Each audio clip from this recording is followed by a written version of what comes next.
This terrifying story took place in eastern Tibet. In a certain town, there were two idle men, one named Wang and the other named Liu. One day, at a tavern, the two of them drank together and chatted. After a few cups, they began to recount their romantic escapades. Wang said that he had once encountered a woman so enchanting that he could never forget her in a certain brothel. Hearing his friend boast, Liu scoffed, thinking that she was just an ordinary beauty. Liu himself had experienced something far more bizarre. Years ago, while working far from home, Liu encountered an event that he remembered vividly to this day. Several years ago, during a business trip, Liu stayed at an inn.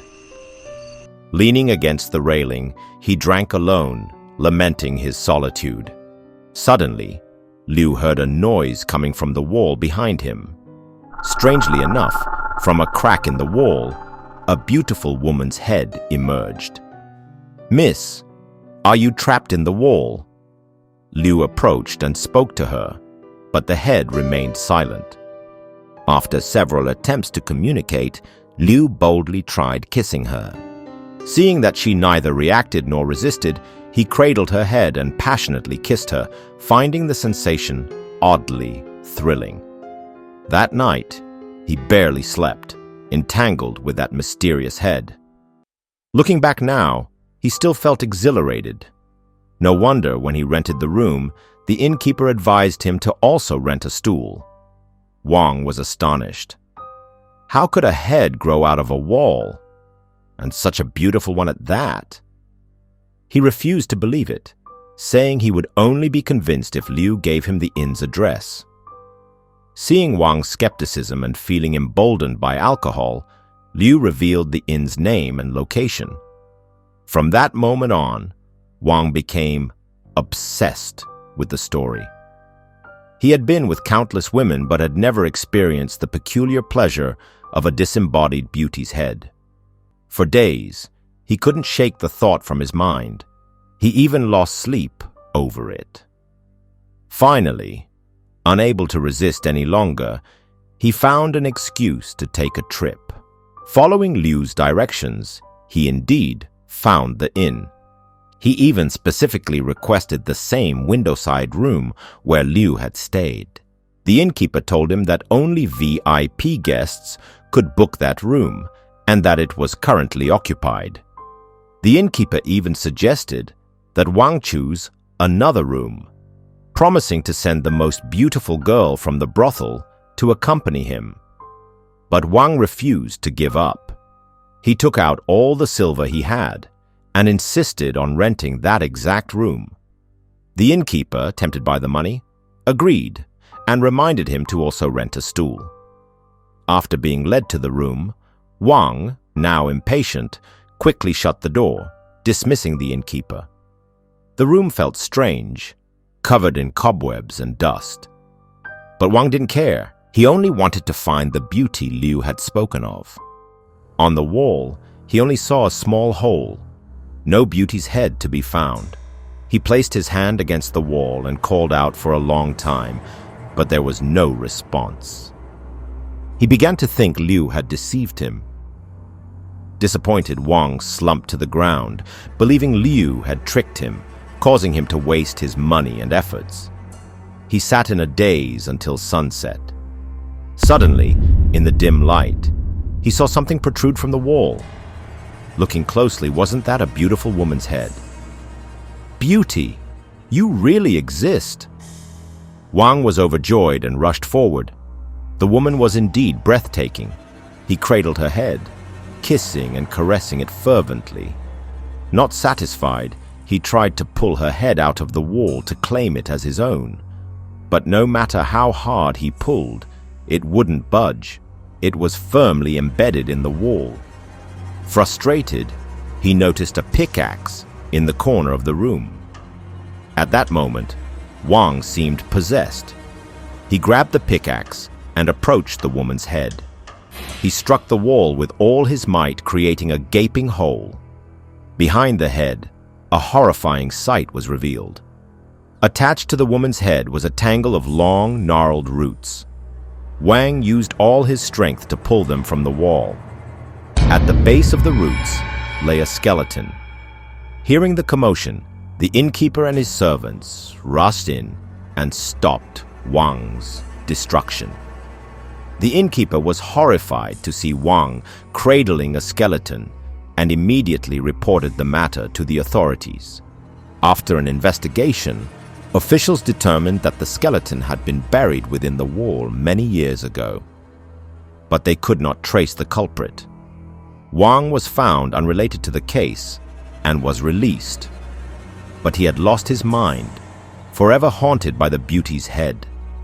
He wandered the streets, clutching a rock, kissing and whispering to it, until he became nothing more than a madman.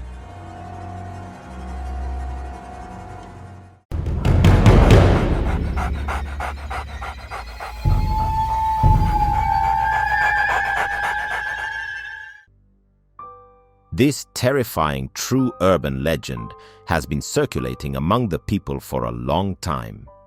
It is said that there was a merchant named Li in Qingzhou who often traveled far for business.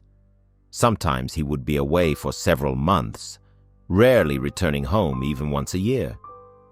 Mr. Li had a wife named Mei Mei who was extremely young and beautiful. She was often left alone at home. In those days, women were expected to uphold their virtue as wives, so Mei Mei mostly stayed indoors and rarely went out. The household also kept a large white dog, which made Mr. Li feel at ease whenever he traveled far. However, in that same year, after being away for several months, Mr. Li returned home. This time, he planned to open a fabric shop near their house so he could stay closer to his wife. As the saying goes, short separations make reunions sweeter, like the honeymoon phase. Distance makes the heart grow fonder. Having been apart for so long, the couple quickly retreated to their room to catch up and share their feelings. Only the white dog, not understanding the situation, stood outside the door, scratching and whining to be let in. That night, a heart-wrenching scream echoed from Mr. Li's house, causing a commotion throughout the neighborhood. A neighbor quickly reported the incident to the county magistrate, who immediately dispatched officers to investigate. They rushed into Mr. Li's house. While the outer gate was locked, the inner door had been left slightly ajar. When they entered, a horrifying scene left the two officials speechless. Mr. Li had been brutally murdered on the bed, while his wife sat in the corner, crying in terror. His throat had been torn out, and his body was covered in claw marks, so deep that the bones were visible. The officials questioned Mei Mei about what had happened, but it took her a while to calm down before she could speak. Recalling the previous night, Mei Mei tearfully and haltingly spoke of a monster. The night before, as the couple was getting intimate in bed, suddenly the door burst open and a red-haired demon rushed in. Without a word, it attacked Mr. Li. With a single swipe of its sharp claws, it slit his throat. Even more horrifying, the demon bent down and drank Mr. Li's blood. Mei Mei, paralyzed with fear, could only watch in terror. However, one of Mr. Li's servants found his master's death too suspicious and reported it to the authorities. He revealed that neighbors had told him about Mei Mei's adulterous relationship with the white dog, which they believed was the reason for Mr. Li's murder. The magistrate, furious, dismissed the story as absurd. How could a woman engage in such depraved behavior? The guards quickly brought Mei Mei in for questioning. The magistrate was stern and demanded that Mei Mei tell the truth. But Mei Mei continued to lie, insisting that her husband had been killed by a demon. The magistrate, enraged, confronted her saying that someone had accused her of adultery with the white dog which had killed Mr. Lee. Hearing this, Mei Mei refused to admit it. She wept and pleaded her innocence, demanding to know who would slander her honor so viciously.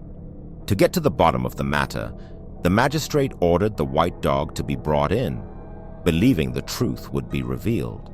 The magistrate declared that if the dog behaved strangely toward Mei Mei, the accusations would be proven true. Sure enough, as soon as the dog saw Mei Mei, it became excited and immediately lunged at her. Even more horrifying, it tore her clothes and acted in a terrifying manner.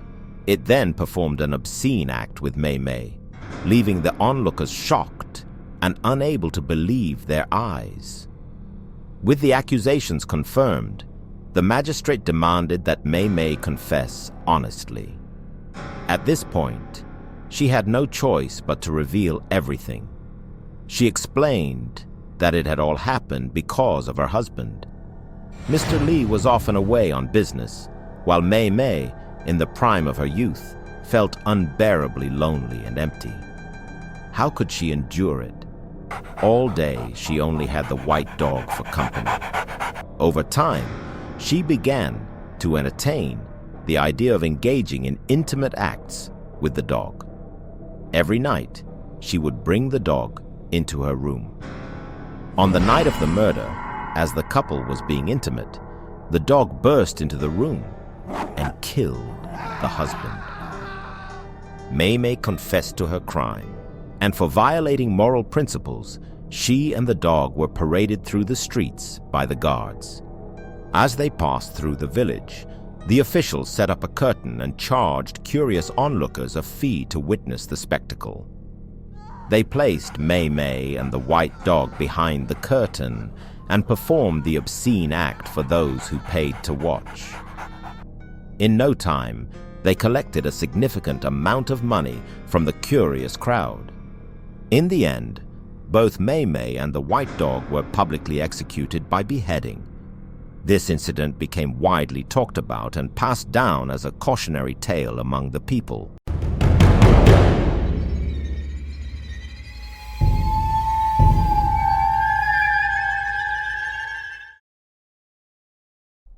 This terrifying story happened to a man named La. One night, he suddenly woke up from a nightmare. In the dream, his great-grandfather appeared and told him the day of his death was approaching. From that moment, La was filled with constant worry, and on the 3rd of October, the whole family gathered around to keep watch, fearing that he might pass away suddenly. As time passed until the 2nd watch of the night, everything remained calm. The family began to feel that they had feared unnecessarily because of a dream, even finding it somewhat amusing. After a while, La got up, saying he needed to go to the bathroom and would return to sleep shortly. However, he was gone for a long time without returning. The family, growing worried, went to search for him. They found La's clothes scattered on the ground outside the gate. They saw him lying unconscious on the ground, barely breathing, and quickly brought him back inside. The family gave him water and medicine, and eventually La regained consciousness. When asked about the cause, La explained that a maid he had once forced himself upon until her death had returned to take revenge.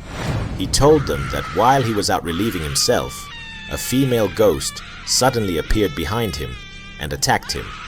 The ghost tore off his clothes, just as he had once done to the maid. Then, the ghost dragged him before King Yama to be judged. Fortunately, beside King Yama stood a former friend of La's father, who had pleaded for La's life, speaking on his behalf. King Yama also reviewed the records and saw that La's ancestors had accumulated great virtue over 3 generations. Himself had done many good deeds. Therefore, his life had not yet reached its end. La's father's friend then said that his father had 3 more years to live, and once his father passed away, La would also be granted an additional 3 years. he should strive to honor his father in the meantime. La had believed that his father would live long to enjoy his blessings. However, unexpectedly, his father fell ill with a strange disease. His stomach swelling like a drum. The physician said there was much fluid inside him. Despite numerous treatments, his condition did not improve. His father suffered daily, in pain, living in torment for 3 years before passing away. La blamed his father's friend for lying to him, believing it had been a curse, not a blessing. However, his wife suddenly had an epiphany. She suggested that what his father's friend had meant was big belly, a reference to the disease, not big blessing. Perhaps it was just a coincidence in pronunciation. Her words made La realize that the friend hadn't said his father would have a great blessing, but rather referred to the disease his father had to suffer. La thought that after honoring his father for 3 years, he too would face a similar fate. Sure enough, a few days later, La began to suffer from the same illness. He endured the pain for 3 years before suddenly passing away.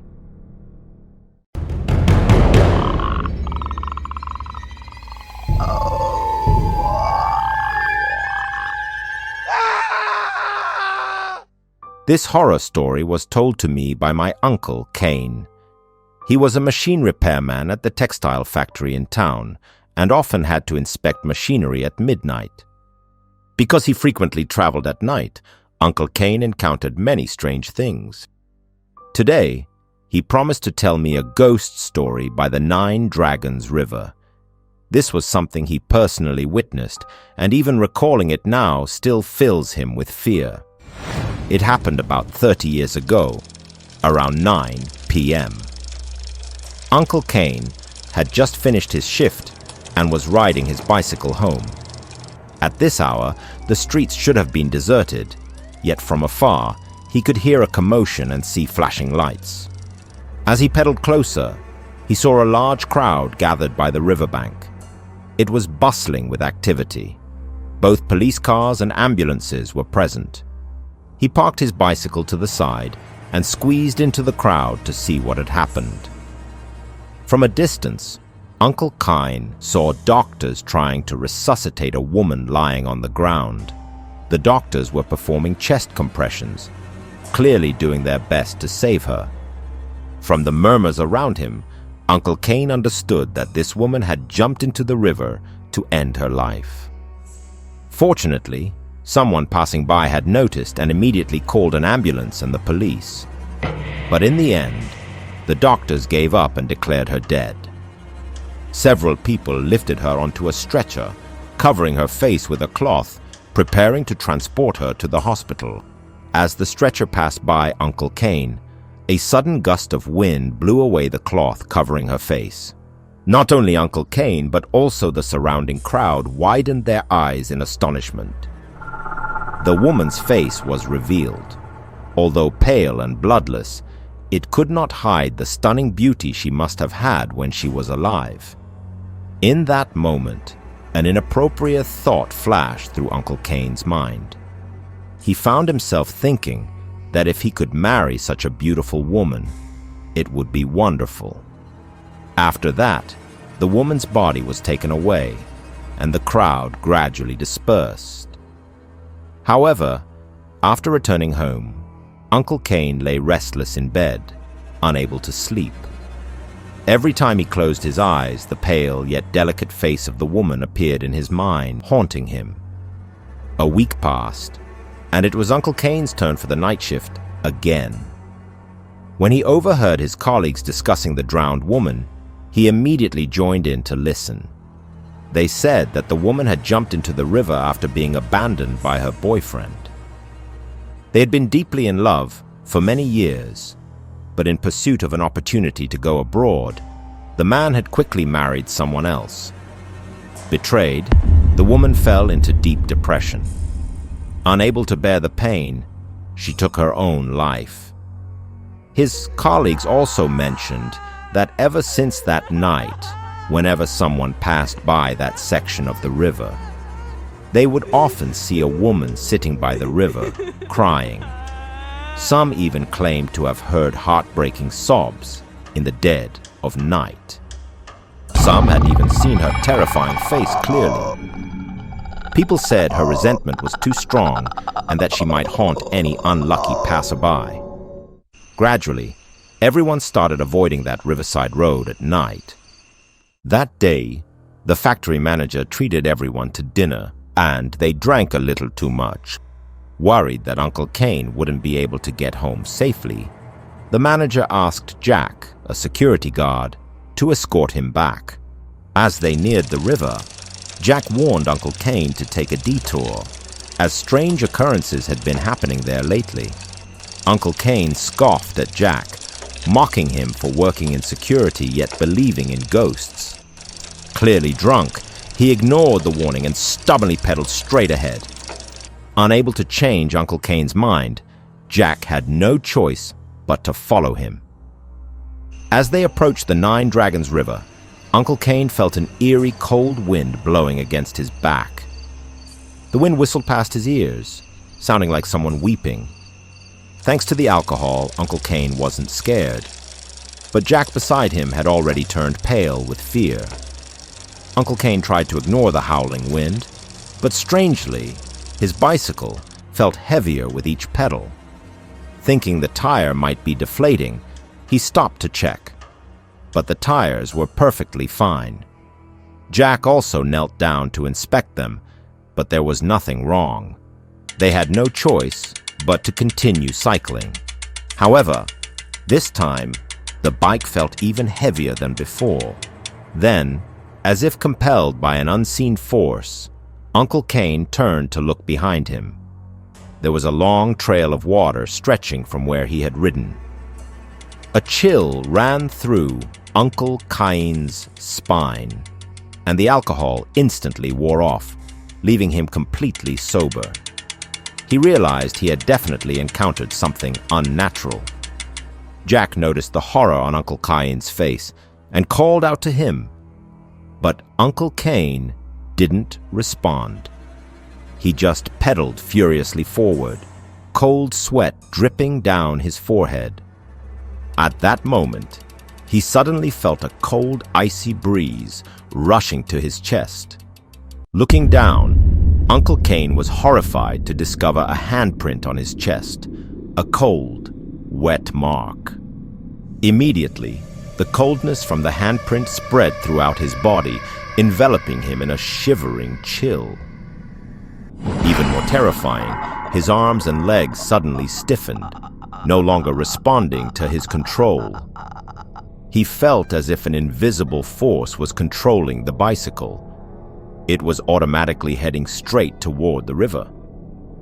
Uncle Cain exerted all his strength to steer the bicycle, trying to turn the handlebars to avoid plunging into the river.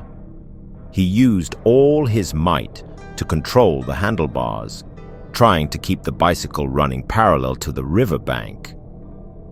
But just then, when he looked down at the water's surface, he was shocked to discover. In the reflection in the water, a disheveled woman was sitting behind him on the bike.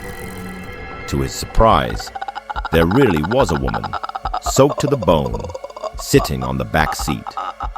Suddenly, her head twisted sideways, her messy hair parted, revealing a creepy, chilling smile. Uncle Cain's face turned pale, his whole body stiffened, and he completely lost consciousness. The bicycle slid into the river.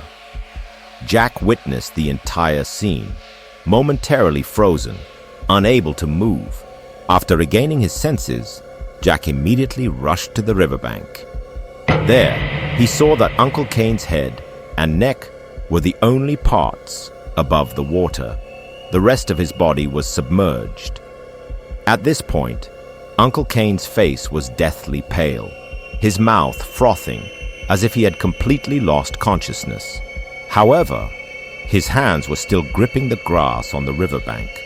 desperately clinging to a glimmer of hope for survival. Jack quickly reached out to pull Uncle Cain up, but no matter how hard he tried, he couldn't budge him. Uncle Cain continued sinking until even his neck was no longer visible. Jack noticed strange ripples in the water around Uncle Cain, and right in front of him a long strand of hair was floating on the water's surface. That's when he realized the thing below was pulling Uncle Cain down, preventing him from using his strength to pull him up. In panic, Jack quickly grabbed a stone from the shore and threw it forcefully into the water. The figure underwater immediately stopped pulling Uncle Cain. A woman's wet head surfaced from the water. As her upper body emerged, her face and neck were covered in horrifying decayed wounds. She stared at Jack, as if she wanted to devour him alive. Jack, terrified, was paralyzed with fear, closed his eyes, and ran for his life toward the shore. Jack ran for his life back to the town to find help. Breathing heavily, exhausted, he collapsed on the ground, gasping for air and calling for help from passers-by. Later, Jack led a group of people back to the riverbank, only to find Uncle Cain unconscious, collapsed right there. After being rescued and taken home, Uncle Cain remained unconscious for a full day and night, and fell seriously ill. It took a long time for him to gradually recover his health.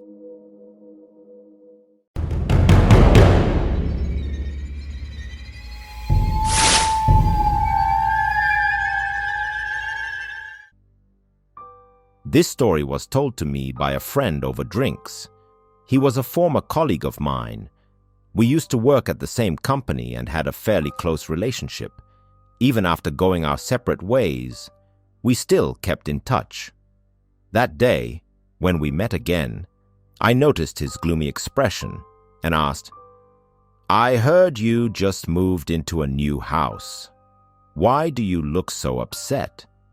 We often met up for meals and chats whenever we had free time, but that day, he drank and lamented. Surprised, I asked what had happened, and he said that as soon as they moved in, strange things started happening.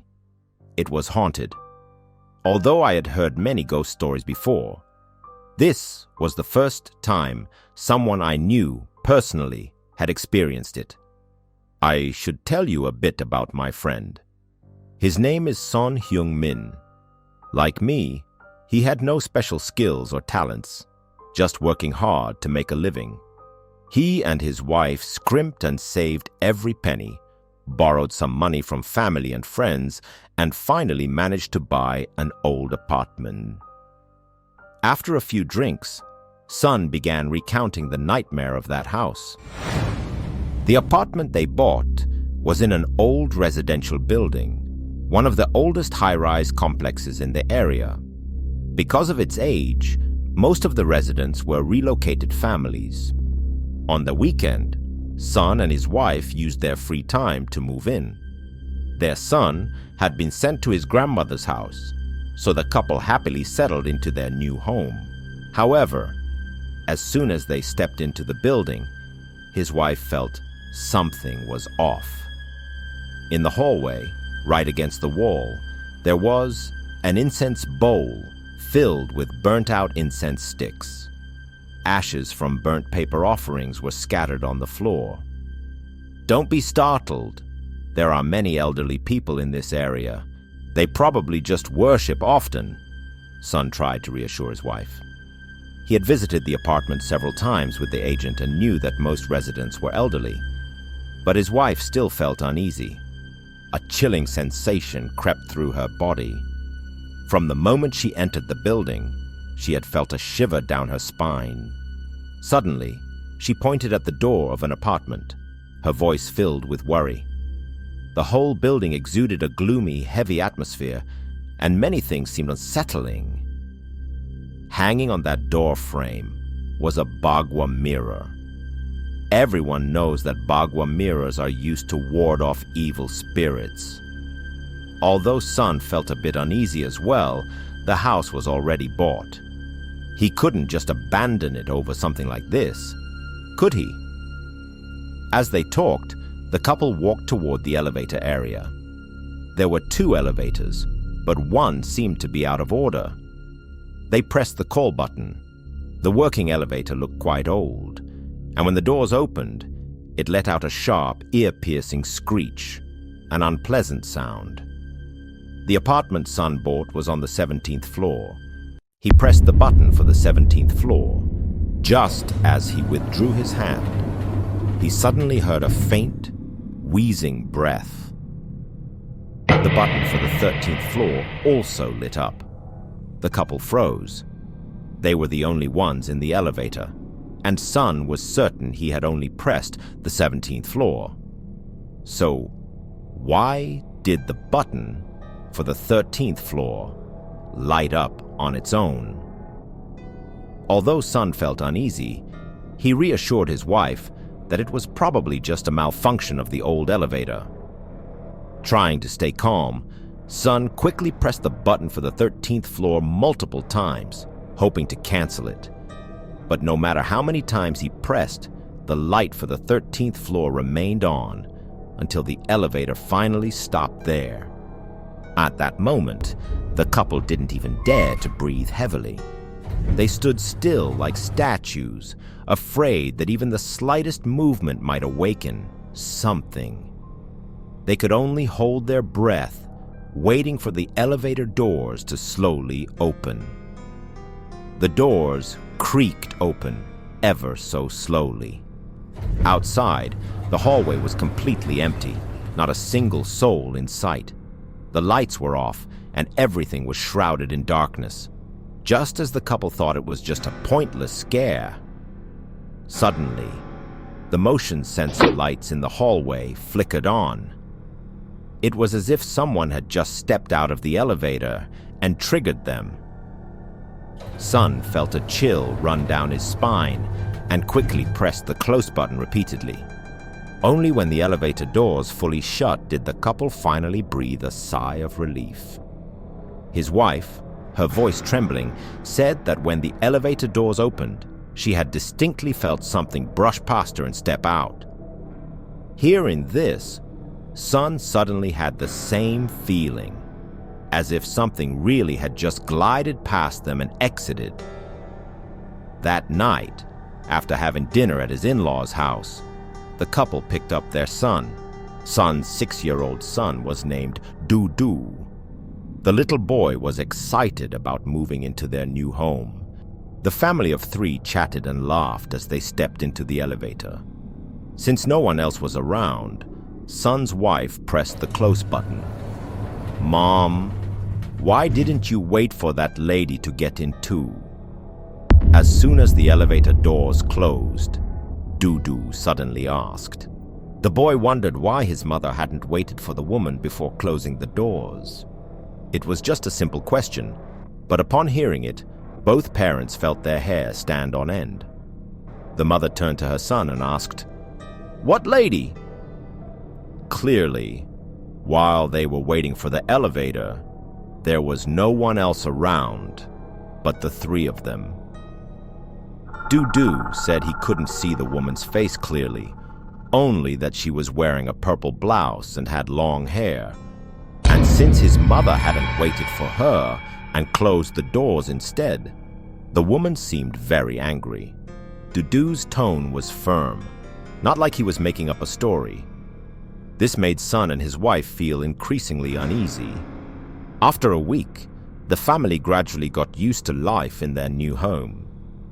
Although they still felt a little anxious whenever taking the elevator, they couldn't just abandon their apartment because of that.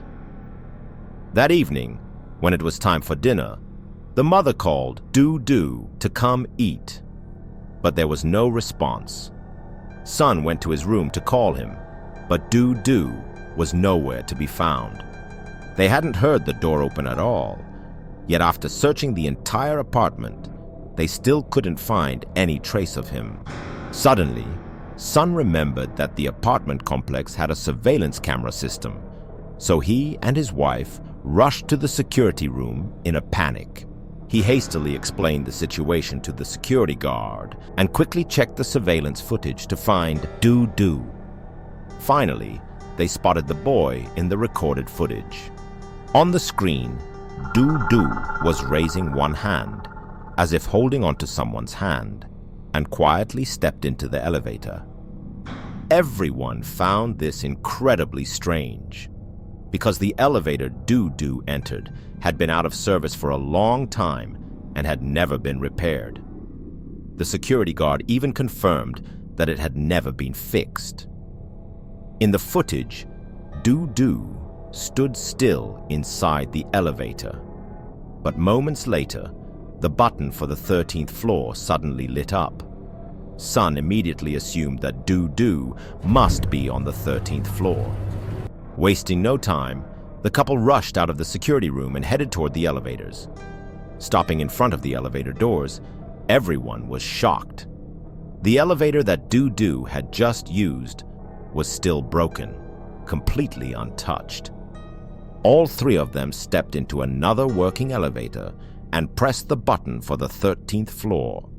As the elevator slowly ascended, Sun could hear his heart pounding in his chest. Finally, the doors opened onto the 13th floor. The moment they stepped out, Sun and his wife froze. Right then, Doo walked toward them from ahead. His mother immediately ran forward and hugged him tightly, scolding him anxiously for going out alone at night. The boy insisted that he hadn't run off on his own. He had heard a lady calling his name.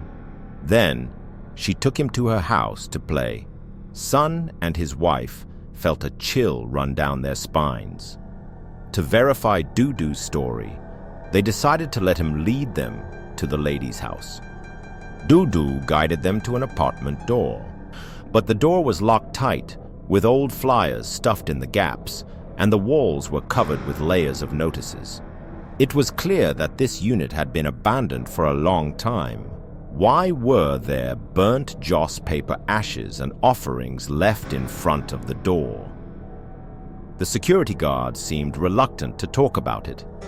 He quickly tried to change the subject and urged Sun and his wife to leave as soon as possible. Sun also didn't want to linger any longer, so they hurried back to the elevator. On the way down, after relentless questioning from Sun, the security guard finally told the truth. He explained that years ago, on the 13th floor of this building, a woman had lived there with her son. After her divorce, she had raised the child alone, struggling to make ends meet. But one day, both mother and son died inside the apartment due to carbon monoxide poisoning. Ever since their deaths, neighbors had repeatedly reported seeing the woman's figure wandering the building. To prevent her from causing disturbances, every year during certain holidays, longtime residents would leave joss paper and offerings in front of her apartment. Hearing this, I felt every hair on my body stand on end. I couldn't help but ask, since it was obvious that this building wasn't safe, why hadn't Sun moved out yet? He let out a heavy sigh, looking helpless. He had spent half his life saving up just to buy this apartment. Now he had no choice but to accept his fate. To this day, Sun still lives in that apartment complex. Every holiday, he goes up to the 13th floor, stands in front of that apartment, and burns joss paper while making offerings.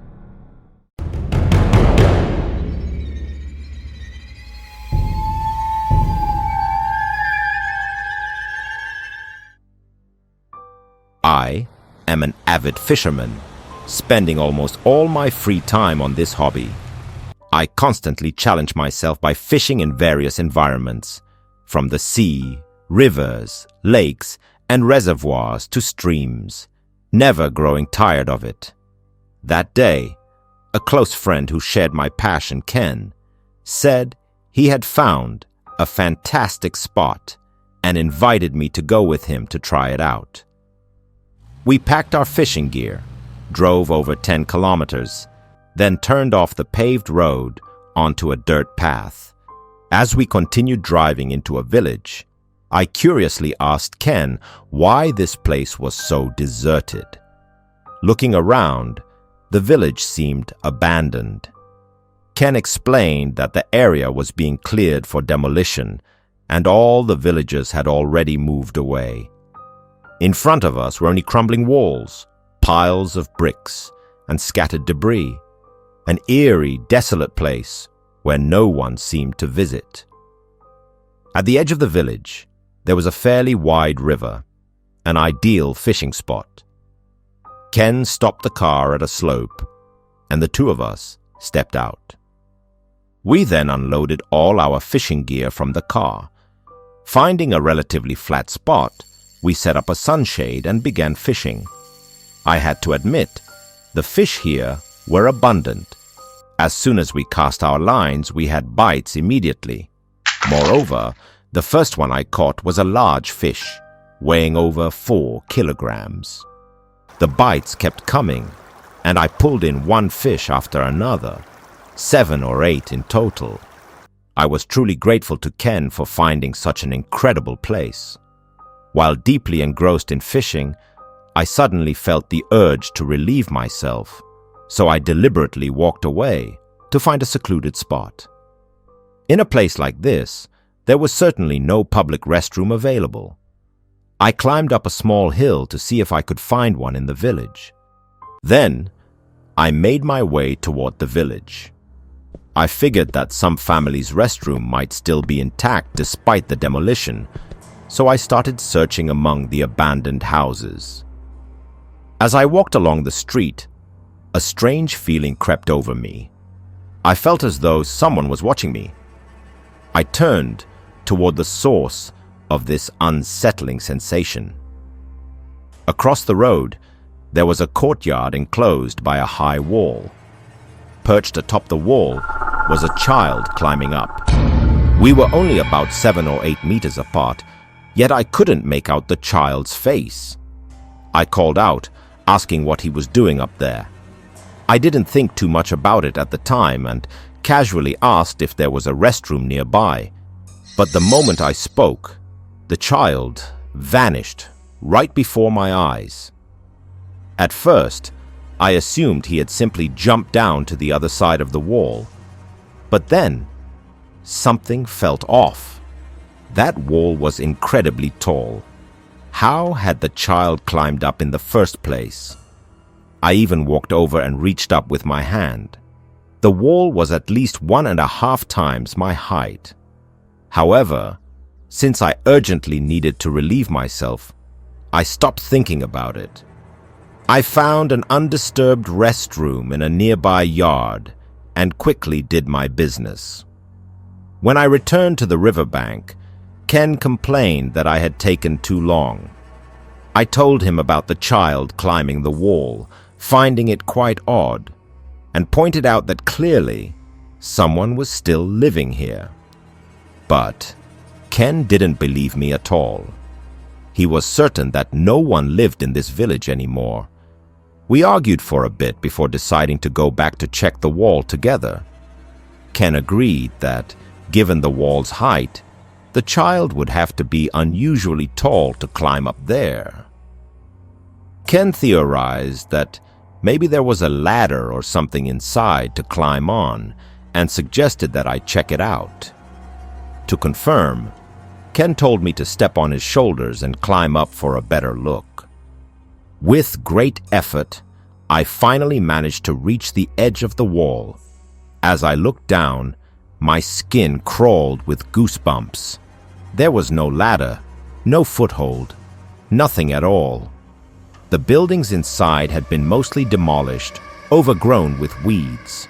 There was no way anyone lived there. So what exactly was that child I had seen? I climbed down and described everything to Ken, but he dismissed it, saying I was overthinking and scaring myself unnecessarily. Hearing him say that, I felt I might have been too paranoid, so I followed him back to the riverbank. Not long after, I caught another fish. I unhooked it and placed it into the fish bag.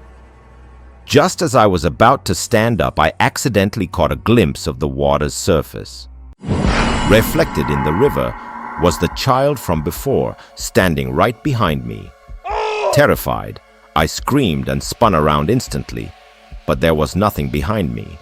In my panic, I lost my balance and fell into the river. The river was deep. I struggled to stay afloat. Ken rushed to the edge, extending a fishing net toward me. I quickly grabbed it, and Ken pulled me to safety. Ken also noticed that something was seriously wrong. He knew I wasn't the type to be this careless. I told him about the child standing behind me, its reflection visible in the water. This time, Ken believed me. He thought I had genuinely encountered something supernatural. We didn't dare stay any longer and quickly drove away from that place. On the way back, even after changing into dry clothes, I couldn't stop shivering. This wasn't just a chill from the cold. It came from deep inside my bones, utterly inexplicable. For days afterward, I remained in this condition. While others wore light summer clothes in June and July, I had to bundle up, feeling unbearably cold. My mother suspected I had been haunted and sought out a spiritual master for help. Wanting to rid myself of this sensation, I went along with her. This may sound strange, but the moment I stepped into the spiritual master's house, the unbearable chill immediately left my body in an instant. In the room, an elderly man in his 50s sat on a heated brick bed. A table stood nearby, with several talismanic cards inscribed with strange symbols. The spiritual master explained that the child I had seen was a wandering spirit. It had no malicious intent. It had merely brushed past me by chance. He advised me never to fish in isolated places again and to always choose crowded areas filled with human energy. Ever since then, whenever I go fishing, I always pick spots where there are plenty of other anglers around, for safety